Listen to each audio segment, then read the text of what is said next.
Me quedé toda la noche en la discoteca con un chico. Cuando volví a casa, mi marido ya no estaba. Oye, Reddit, no tengo idea de por qué estoy publicando esto. Tal vez porque necesito gritarle al vacío, como si eso fuera a aliviar un poco el peso que me aplasta el pecho. O tal vez porque, en el fondo, estoy desesperadamente esperando que alguien me diga que no soy la peor persona del mundo. Pero vamos a ser honestos, ya lo sé. Lo soy. Lo arruiné. Lo arruiné de una manera tan estúpida, tan irreversible, que ni siquiera sé cómo escribir esto sin parecer una completa imbécil. Pero supongo que no hay manera bonita de contar algo tan feo. Soy una mujer de 33 años. Y hasta hace muy poco, era la esposa de un hombre maravilloso. Mi exmarido, Nicolás, tiene 30 años. Estuvimos casados durante 3 años, y antes de eso fuimos pareja otros 3. Y si tengo que decir una sola verdad en todo esto, es esta: Nicolás es, o era, el mejor hombre que he conocido en mi vida. Es paciente. Es amable. Es profundamente cariñoso. El tipo de hombre que te perdona incluso cuando no lo mereces, que te abraza incluso cuando no sabes cómo pedirlo. ¿Y yo? Yo nunca lo merecí. Ni un solo segundo. Nicolás es una de esas personas luminosas. De esas que hacen que todo a su alrededor tenga sentido. Que te hacen sentir segura, en paz. Lo tenía todo, y me tenía a mí. Pero ahora nada de eso importa, porque lo perdí. Lo eché todo a perder. Y lo peor es que no fue un accidente. No fue algo que sucedió de repente, sin señales previas. No fue un impulso sin sentido. No. Esto llevaba tiempo cocinándose a fuego lento, como una grieta invisible que se extendía en silencio hasta que un día rompió toda la estructura. Porque, a ver, después de 6 años juntos, las cosas inevitablemente cambian. Se asientan. Y no de forma negativa, no me malinterpreten. Nuestra relación no estaba mal. No peleábamos, no estábamos alejados, no había grandes problemas. Pero al mismo tiempo, todo seguía igual. Cada día, cada noche, como si viviéramos atrapados en una película que se repetía eternamente. Despertar. Trabajar. Cenar. Netflix. A la cama. Repetir. Tenía sentido. Era cómodo. Estábamos estables. Pero quizás ese fue el verdadero problema, la estabilidad disfrazada de rutina. El confort que lentamente se convierte en asfixia. Supongo que suena mal. Tal vez suene malagradecido. Pero yo ansiaba algo diferente. Algo nuevo. Un respiro.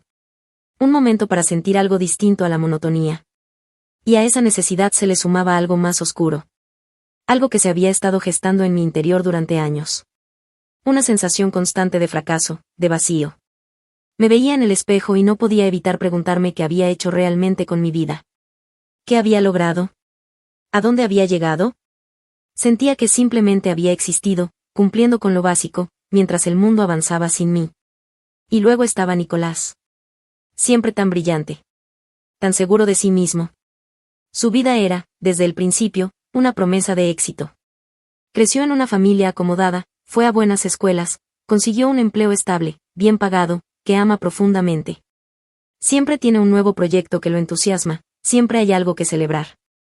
Y claro, en algún momento, recibirá una herencia que garantizará su futuro sin sobresaltos. Y yo no tenía nada de eso. No crecí con una red de seguridad. No me esperaba ninguna herencia. No tengo un trabajo que ame, de hecho, lo odio. Es rutinario, mal pagado, y me consume lentamente. Y cada vez que veía a Nicolás sonriendo por sus logros, por su crecimiento, me sentía aún más pequeña. Y lo amaba por eso.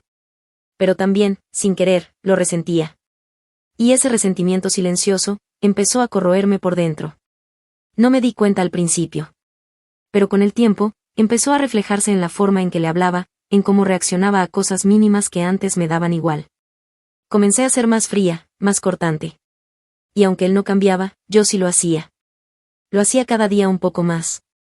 Había una sensación que no me abandonaba, la de estar atascada.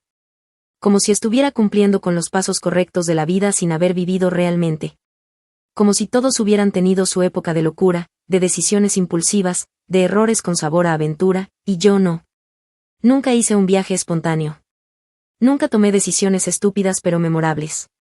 Nunca desperté en el apartamento de un desconocido preguntándome cómo había llegado allí. Al principio no me importó. Pensé que estaba siendo madura. responsable, estableciendo un futuro sólido. Pero después, empecé a arrepentirme. Y quiero que quede claro, no estoy diciendo esto para justificar lo que hice. No estoy tratando de que sientan lástima. Sé que lo arruiné. Sé que lo que hice es imperdonable. Soy plenamente consciente de que esto es culpa mía. Pero necesito contar lo que sentía, porque tal vez, en algún rincón del mundo, alguien haya sentido lo mismo y entienda lo que esta clase de frustración silenciosa puede provocar. Porque esa distancia entre Nicolás y yo no nació de la nada. Fue creciendo poco a poco. No hubo gritos. No hubo escándalos. Solo, un vacío. Un alejamiento lento y silencioso. De repente, estábamos en la misma casa, durmiendo en la misma cama, pero sintiéndonos como dos desconocidos. Y cuando me di cuenta, era demasiado tarde. Ya no éramos nosotros. Y repito, Nicolás no tiene la culpa de nada. Él no cambió. Él no me hizo daño. Él no dejó de amarme. Fui yo. Fui yo la que cambió. Fui yo quien dejó que la rutina, la inseguridad, la frustración y el arrepentimiento me comieran viva. Fui yo quien, en silencio, empezó a sabotear lo único bueno que tenía. Y lo más imperdonable de todo es que ni siquiera le di la oportunidad de entender lo que pasaba por mi cabeza. Nunca me senté con él, nunca hablé de nada de esto, porque ¿cómo demonios iba a hacerlo? Como miras a la persona que solo te ha tratado bien y le dices, oye, cariño, solo te aviso, pero te guardo rencor por tener una vida mejor que la mía. Odio lo fácil que te ha ido todo mientras yo me siento como si me estuviera ahogando. ¿Qué clase de monstruo diría eso? ¿Y lo de la mierda? Sabía que si se lo hubiera dicho, me habría escuchado. De verdad me habría escuchado, como siempre. Me habría agarrado la mano, me habría dicho que no era un fracaso, que lo solucionaríamos, pero yo no quería eso. Me daba vergüenza. Era demasiado orgulloso. Así que cuando mi amiga empezó a insistirme para que saliera con ella, supongo que llegó en el momento perfecto. Llevaba semanas invitándome, diciéndome que necesitaba relajarme, tomarme un respiro. Vamos, una noche no te matará, repetía. Y yo estaba estresado. El trabajo había sido un infierno. Como dije antes, odiaba mi trabajo. Odiaba cada segundo, desde el sueldo miserable hasta las tareas abrumadoras y las horas agotadoras. La única razón por la que no lo había dejado era porque no quería ser ama de casa. No quería depender completamente de Nicolás, aunque, en realidad, él ya pagaba casi todo. Era una tontería y orgullo, pero quería conservar algo de independencia. Así que me quedé en ese trabajo agotador, con la esperanza de encontrar algo mejor, enviando solicitudes, rezando para que el mercado laboral no me destrozara y me escupiera, y encima de todo eso, la distancia entre Nicolás y yo. Así que pensé, ¿por qué no? Necesitaba un respiro. Me merecía un descanso.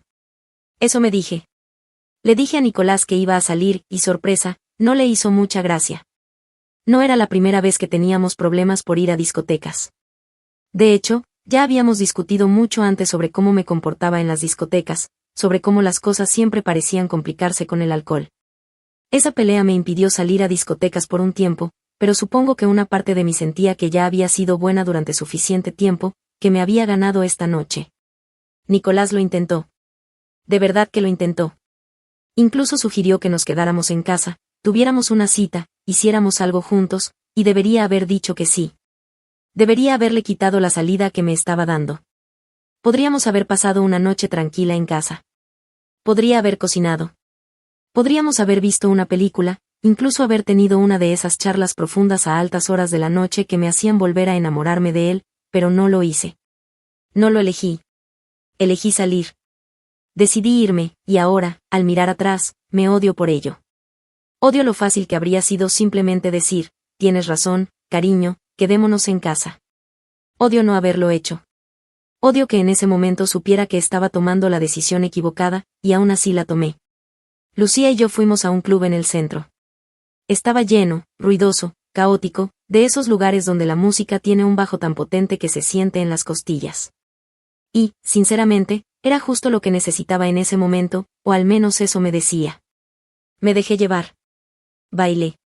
Bebí demasiado, porque claro que sí, porque eso era lo que siempre hacía, aunque me había prometido a mí misma que no lo haría, aunque le había prometido a Nicolás que no lo haría. Pero las promesas no sirven de mucho cuando los chupitos fluyen, cuando la música retumba, cuando el ambiente te hace sentir que ninguno de tus problemas existe, hasta que sí, y sorpresa, perdí la noción del tiempo, como siempre. En algún lugar entre esa confusión de luces intermitentes y esa música absurda y con graves intensos, conocí a un tipo. Ni siquiera recuerdo su maldito nombre. No sé quién era, de dónde venía, ni a qué se dedicaba. Solo sé que él estaba bueno y yo estaba borracha, y seamos sinceros, cuando estás tan borracha, todo se siente mejor. Me hizo sentir algo, pero siendo sinceros, ese algo probablemente era solo el alcohol engañándome el cerebro, y mira, no culpo al alcohol, no del todo. Sé que no es así.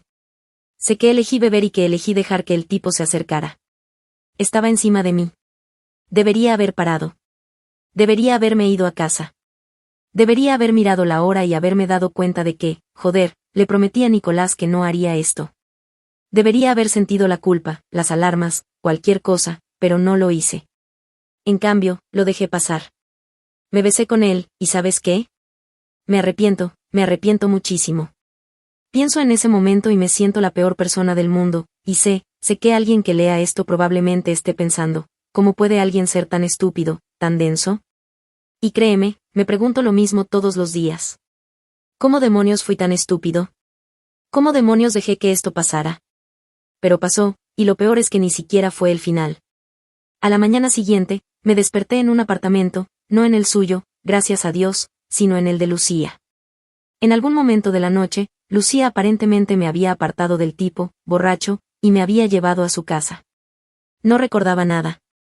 Me dolía la cabeza, y entonces Lucía me dijo que Nicolás había estado intentando contactarme toda la noche. Se me encogió el estómago. Así que en cuestión de unas horas, durante una noche que apenas recuerdo, Nicolás estuvo en casa llamándome una y otra vez, preocupado por mí, esperándome, y como no contesté, llamó a Lucía. Y Lucía, la borracha, la sincera Lucía, mi maldita amiga, se lo contó todo. Ojalá me lo estuviera inventando. Ojalá fuera una broma pesada para poder despertar y retroceder el tiempo, pero no puedo. Tenía muchas ganas de enfadarme con Lucía, y, siendo sincero, estaba furioso con ella. Estaba furioso. Le ataqué, le grité, le descargué toda mi frustración y arrepentimiento porque era más fácil que afrontar lo que había hecho. Era más fácil culparla, convencerme de que si se hubiera callado, si hubiera mentido por mí, quizá las cosas no se habrían descontrolado tanto. Pero la verdad era que no era culpa de Lucía. Ni un poquito. Porque si no hubiera sido un maldito idiota, si no hubiera hecho lo que hice, si me hubiera ido a casa, Lucía no habría tenido nada que contar. Todo esto fue culpa mía. Ahora me doy cuenta. Salí de la cama a rastras, sintiéndome fatal. Tenía muchísimas llamadas perdidas, muchísimos mensajes, uno tras otro, amontonándose como ladrillos en mi pecho. ¿Dónde estás? Son las 2 de la mañana, ¿estás bien? ¿Necesitas que vaya a recogerte? Llámame, por favor. Y luego el último. No sé qué pasa, pero ya no puedo más. Ese fue diferente. Lo enviaron a las 5:17 de la mañana. Salí corriendo, sin apenas despedirme de Lucía, paré un taxi y le di mi dirección al conductor. Sentía una opresión en el estómago, como si ya supiera en qué me iba a meter, o mejor dicho, en qué no me iba a meter. Y cuando entré en nuestra casa, estaba todo en silencio. No estaban sus zapatos, ni su ropa, ni su cepillo de dientes. Los muebles seguían ahí. El maldito televisor seguía ahí. El sofá, la mesa del comedor, todo intacto. La cafetera seguía en la cocina, pero sabía sin dudar lo que se había ido. No era idiota. Entré en pánico total. Lo llamé una y otra vez, probablemente 20 veces, quizá más. Ni siquiera lo sé. Seguí llamando, con la esperanza, rezando para que contestara, para que me dijera algo, lo que fuera, pero no lo hizo, no lo hizo. Tampoco contestaba mis mensajes. Seguía escribiendo, borrando, volviendo a escribir, enviando mensaje tras mensaje, cada uno más desesperado que el anterior, y nada. Estaba perdiendo la cabeza. Me senté en el suelo de la sala, con la cabeza entre las manos, intentando respirar, intentando no derrumbarme, pero era imposible. Mi corazón latía a 1000, me temblaban las manos, sentía como si el estómago se me hubiera derrumbado. Me levanté, di vueltas por la habitación, volví a sentarme, me levanté de nuevo, lo llamé otra vez, pero nada. Llamé a su madre y contestó. Me dijo que estaba bien, que estaba a salvo, pero que no quería hablar conmigo. Eso fue todo lo que dijo. Sin más detalles, sin explicaciones, solo la misma maldita frase, como si la hubiera estado ensayando, como si se hubiera preparado para mi llamada. Y cuando llamé a sus amigos, la misma mierda, exactamente lo mismo. Todos me dijeron lo mismo. Estaba bien, pero no quería hablar conmigo.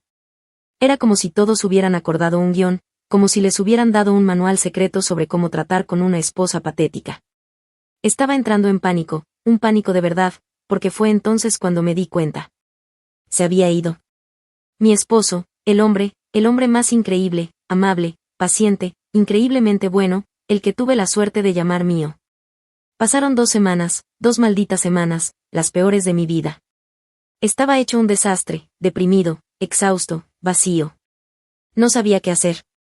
Apenas comía, apenas dormía, apenas funcionaba.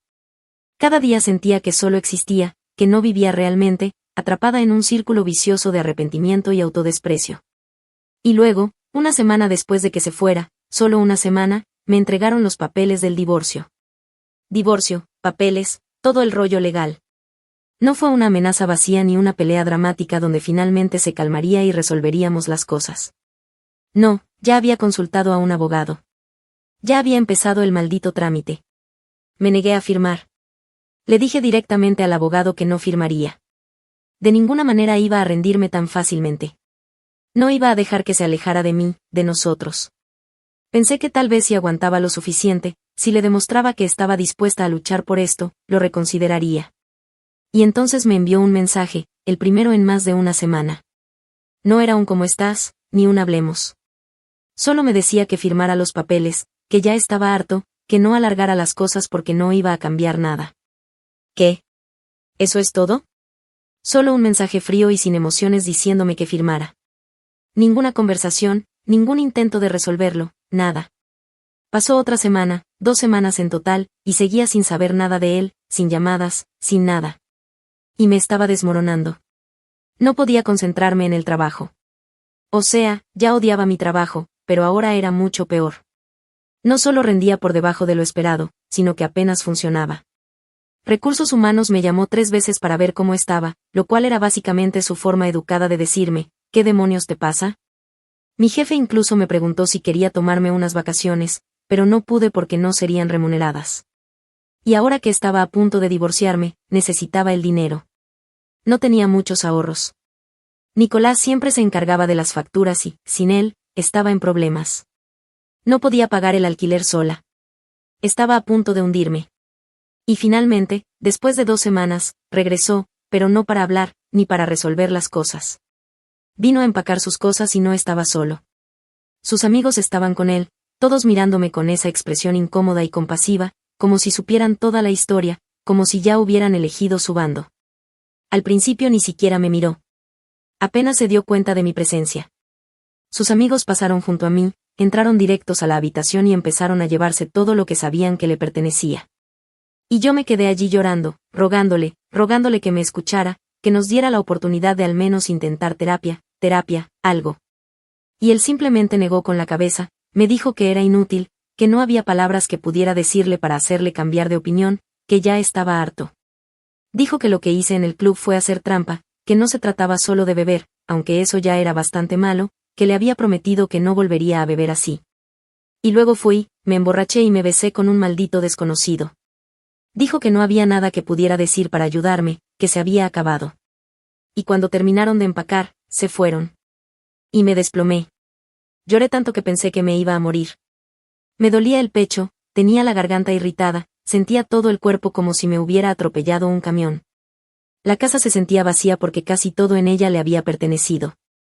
La tele, suya, los sofás, suyos, los muebles, suyos, hasta la maldita cafetera, suya. Me quedé sentado en el suelo, rodeado de vacío, dándome cuenta de lo jodido que estaba. Estaba jodido, literalmente. Seamos realistas, ¿cómo demonios iba a pagar el alquiler una vez que me mudara? Vivíamos en una zona bastante cara. No quería mudarme del todo de la zona, pero tampoco iba a poder pagar las cuotas yo solo. Y una vez que me mudara, ¿cómo demonios iba a permitirme amueblarla? Porque, para colmo, no tenía ni un solo dólar ahorrado. Nunca se me había dado bien ahorrar, jamás. Era una de esas cosas que siempre pensé que lograría con el tiempo. Solo que ahora, con el tiempo, se había convertido en un infierno. Estoy jodido. Así que sí, durante semanas, semanas y semanas, me sentí miserable, completamente vacía, deprimida como la pata. Y lo peor, mientras me hundía cada vez más en este agujero negro de autocompasión y arrepentimiento, él seguía adelante como si nada, como si no hubiéramos sido nada, como si yo no hubiera sido nada. Todavía estábamos en proceso de divorcio, pero era evidente que, emocionalmente, él se había desconectado hacía mucho tiempo. Mientras tanto, yo seguía aquí, pudriéndose en el desastre que había creado, incapaz de salir de él. Y entonces me despidieron. O sea, claro, sería el trabajo de mierda que odiaba el que finalmente me pateó mientras ya estaba en el suelo. Pero sí, me despidieron. Debería haber sido mi momento, ¿sabes? El momento en que finalmente desperté, me puse las pilas y empecé a darle un giro a mi vida. Pero no, ni siquiera eso fue suficiente para sacarme de esta maldita neblina. Honestamente, incluso ahora, no creo que nada pueda despertarme del todo. Creo que estoy atrapada en este sentimiento pesado, agobiante y eterno de pérdida porque perdí algo preciado. Y pase lo que pase, siento que voy a cargar con ese dolor para siempre. Pues sí, me despidieron de mi trabajo de mierda, con el divorcio en marcha. No me quedó más remedio que empezar a buscar trabajo. Y déjame decirte que el mercado laboral seguía siendo una basura, sobresaturado. Era imposible conseguir cualquier trabajo decente. Y los que conseguía eran tan malos como el mío. Y sí, podría haber aceptado cualquier cosa, pero estaba decidido a encontrar algo mejor, algo que no me hiciera querer lanzarme al tráfico cada mañana. Así que seguí esperando, ignorando los trabajos basura y esperando algo mejor. Alerta de spoiler, podría haber sido un error. Pasaron meses y meses, y aún no había encontrado un trabajo mejor que el anterior. Al principio era optimista, como si algo tuviera que pasar, ¿no? Pero no, el mercado seguía siendo un desastre y yo seguía existiendo, apenas sobreviviendo. Lo bueno era que Nicolás y yo finalmente habíamos decidido vender la casa. Ninguno de los dos la quería. Bueno, él no lo quería y yo no podía permitirme quedármelo. Incluso me sugirió que le comprara su parte, pero ¿con qué dinero? No tenía ahorros. Apenas tenía ingresos. Así que vender era la única opción lógica. Técnicamente, la casa era suya, un regalo de sus padres, pero mi nombre también figuraba en la escritura. Así que, legalmente, tenía derecho a reclamarla. Aunque ya no me sentía como en casa, no después de que se fuera. Aún así, me resistí. Me quedé en esa casa demasiado tiempo y ni siquiera sé por qué. Quizás me aferraba a algo, a lo que quedaba de la vida que creía que tendríamos, la vida que había arruinado, porque aún lo amaba. Y cualquier cosa que me lo recordara era un extra, aunque también fuera como un puñal en el corazón. Pero después de que se formalizara el divorcio, por fin me mudé, por fin. Creo que ya mencioné que era algo serio. No debería haberme llevado tanto tiempo, pero la realidad era una pesadilla que no estaba lista para afrontar. Este era el hombre que creía mi pareja para siempre, el hombre al que había prometido amar el resto de mi vida, el hombre con el que había imaginado envejecer, y ahora ya no era mío y era toda mi maldita culpa. ¡Qué locura! Pues sí, una vez oficializado el divorcio, recogí lo que me quedaba de dignidad y me mudé con mis padres un tiempo, lo cual fue genial, simplemente fantástico. Nunca he tenido una buena relación con ellos. Y, sinceramente, si no hubiera estado al borde de quedarme sin hogar, no creo que me hubieran acogido. No fue amor lo que les hizo abrir las puertas, sino obligación, y yo lo sabía.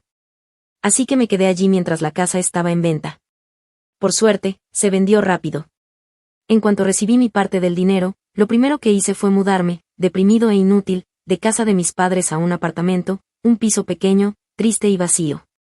Incluso ahora, sigo sin amueblarlo, sin mudarme a un piso más grande, aunque debería, aunque me muero de ganas, porque ¿qué más da? Sigo buscando trabajo, o al menos lo estaba buscando. Al final, me di por vencido, me dije que probaría con el freelance, que empezaría a trabajar por mi cuenta, que sería mi propio jefe, que encontraría mi pasión, y todas esas chorradas. ¿Pero a quién coño engaño? Han pasado meses. No he conseguido ni un solo trabajo, no le he puesto ningún empeño. Sigo diciéndome que lo haré, pero es solo otra mentira que me doy para aguantar el día. ¿Y ahora qué soy? Un vago, un maldito vago. Me paso el día en casa sin hacer nada. Lloro todo el tiempo. Lo extraño muchísimo. Y lo peor es que me emborracho, cojo el teléfono y lo llamo, rogándole, suplicándole que vuelva conmigo, como una idiota. Soy jodidamente patético. Lo sé. No hace falta que nadie me lo diga. Soy dolorosamente consciente de mí mismo. He estado sobreviviendo con el dinero de la venta de la casa. Eso es todo. Ese es mi maldito sustento. No tengo otra fuente de ingresos, no recibo nada, solo ese dinero que se va de mi cuenta bancaria poco a poco. Y se está agotando. Reviso mi saldo cada pocos días, con la esperanza de haberme equivocado en los cálculos. Quizás no he gastado tanto como creo. Pero no, se está acabando, y rápido. Sigo diciéndome que haré algo, que me levantaré, que me arreglaré, que conseguiré un trabajo, que empezaré a trabajar por mi cuenta, lo que sea. Pero es tan difícil. Es como si mi cuerpo rechazara físicamente la idea de intentarlo. Me despierto y miro al techo, sintiéndome fatal. Y luego me quedo ahí. Así que si ves esto, no sé, quizás me digas que me levante. Quizás podrías gritarme que deje de revolcarme en mi propia miseria y que haga algo de verdad. Porque te juro por Dios que mi fuerza de voluntad está a punto de desaparecer. Así que sí, así es mi vida. Esa es la historia de mi vida. Ni siquiera sé por qué publico esto. Creo que ya lo dije, pero bueno. Quizás solo necesitaba gritar al vacío. Quizás solo quería que todo el mundo supiera lo mal que estoy. Un desastre patético y autodespreciativo. Y lo peor es que está bien. Está jodidamente bien. Ya pasó página. Está feliz, prosperando. Es como si se hubiera desconectado hace siglos y yo no me hubiera dado cuenta. Ahora está haciendo todo lo que siempre quiso hacer pero no pudo por mi culpa, porque estaba conmigo. Y lo extraño muchísimo. Lo extraño muchísimo, pero probablemente nunca lo volveré a tener. Y eso, Dios mío, duele tanto que no tengo palabras para describirlo. Creo que ya lo he dicho, quizá 2 veces, quizá más. Pero lo diré otra vez, porque es lo único que me da vueltas en la cabeza. No sé por qué hago esto. No sé por qué escribo esto. Ni siquiera sé por qué estoy a punto de publicar, pero aquí estamos, carajo.